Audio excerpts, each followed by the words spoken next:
Hey guys, what's going on? Thought I'd shoot a video here while I'm in traffic on the way home. It's about 5:30 Monday.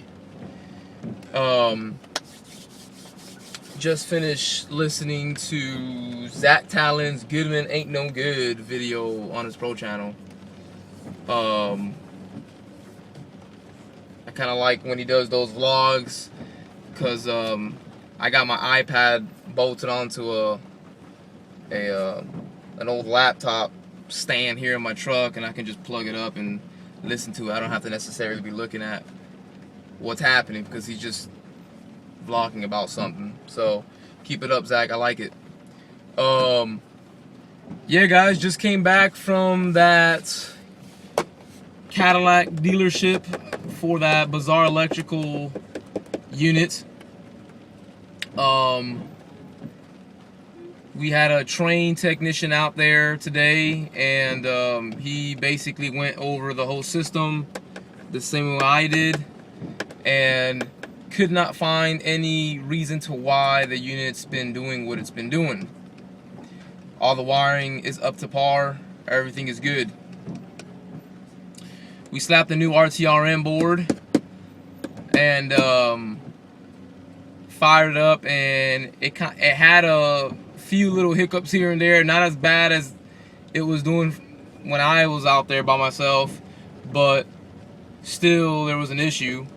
So we eventually, or mostly he, because he's the one making the call, he's the one working for Train,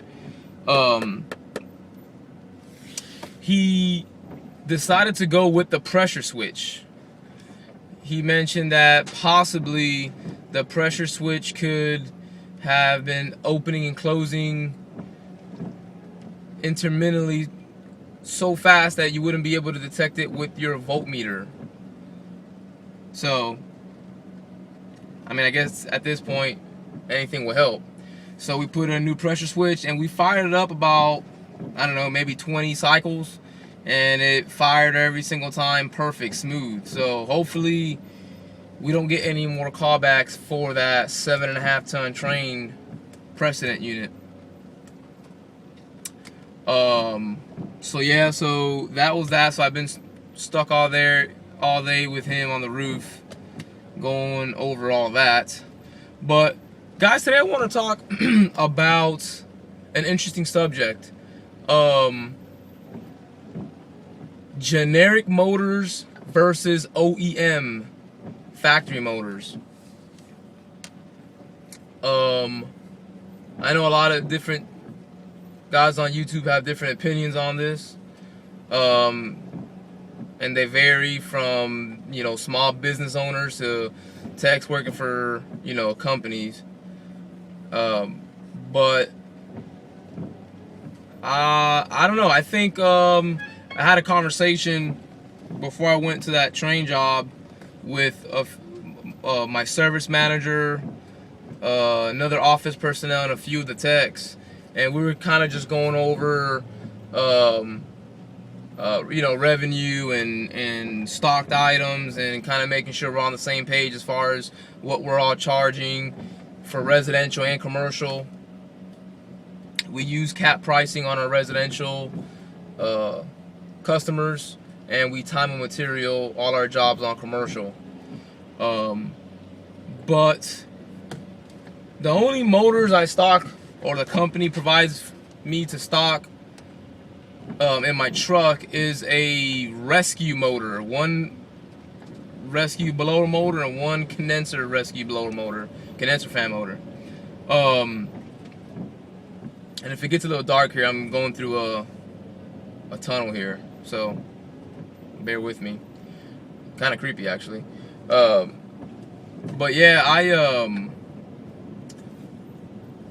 we were talking about it, and you know, a lot of the guys were, some of the guys were pushing the rescue motor. They use a lot of those rescue motors.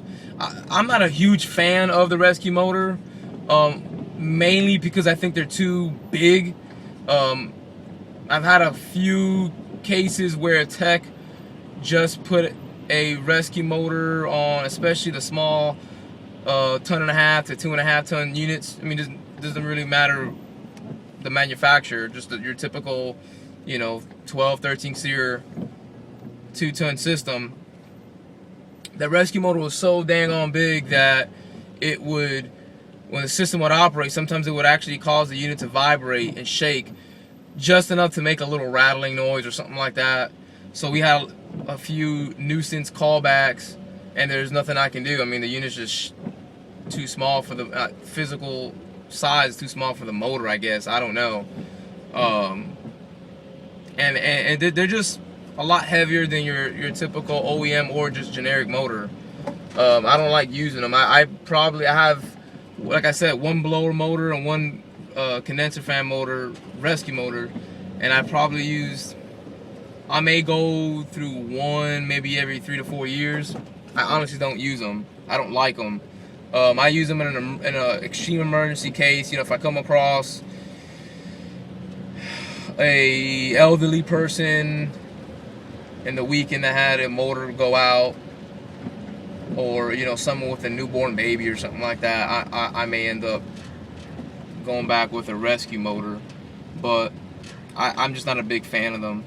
But aside from rescue motors, you do have your typical generic brand motors, whatever brand they may be. And honestly, guys, I'm a fan of that. I think that whenever, hopefully in the near future, I start my own company, that's a goal I've had for a while. I'm just putting my pieces together until I can finally achieve that goal. But when I do start my own company, I think I would go with having a few generic motors in my truck. The reason why is because I can keep a third, a half, and a quarter horsepower motor in my truck, blower and condenser fan motors, and not have to worry about charging so much money for that motor than I would have if I went back with an OEM motor, which typically are significantly more expensive, sometimes more than double the price, depending on which distributor and which manufacturer you have. But yeah, so I kind of, right now with my company, with ACS, we stock the rescues, and anytime we come across a motor that needs to be replaced, we typically go to the distributor to grab a generic, or go to the distributor to grab an OEM. The other I guess drawback to going non-generic is, or going after purchase generic rather, is you would have to drive to the supply house to pick up a motor that you didn't have stocked in your truck. I think if I had like I said, a third, a quarter, and a half in my truck already stocked, all I got to do is give the customer a flat rate price, and I can get the job done way quicker and be in and out to the next job where I can make more money and be more efficient business wise. Especially when when you get into the heat of the summer, or when we get some busy weeks in the winter, 30-45 minutes driving to and from a supply house can mean the difference between you pulling another 1 or 2 service calls. So yeah, guys, I think that's kind of my viewpoint on it. I mean, OEMs are good. There are a lot of times there's no adjustments or changes needed. You just grab the old motor, put the new motor in there, and it's a done deal. But typically they're a lot more expensive, and a lot of times they're just a little overrated, to be 100% honest with you. I think, now if I got a warranty, a unit under warranty, then yeah, you have no other choice. You're gonna have to go back with OEM. But if I got like an old 15-20-year-old system and the customer wants a new motor, I'm not gonna give them an OEM price. Just give them a generic, or at least give them the 2 options. Let them know, one's OEM from the factory and one's a generic motor. To say that one will last longer than the other, I think there's no way to really tell. I think that's impossible, in my opinion. Could be wrong, but You know, if they're looking to just put a band-aid on the system and just do a repair on an older system, why pay the extra money for it? You might as well just get a brand new generic motor. But hopefully my boss will look into that and supply me with a handful of generic motors so I can be in and out of my calls a lot quicker. So we'll see how that goes. But anyways, guys, if you have any comments on the generic versus OEM, feel free to drop a comment below, like or subscribe, and let me know what you guys think. Alrighty guys, see you on the next one.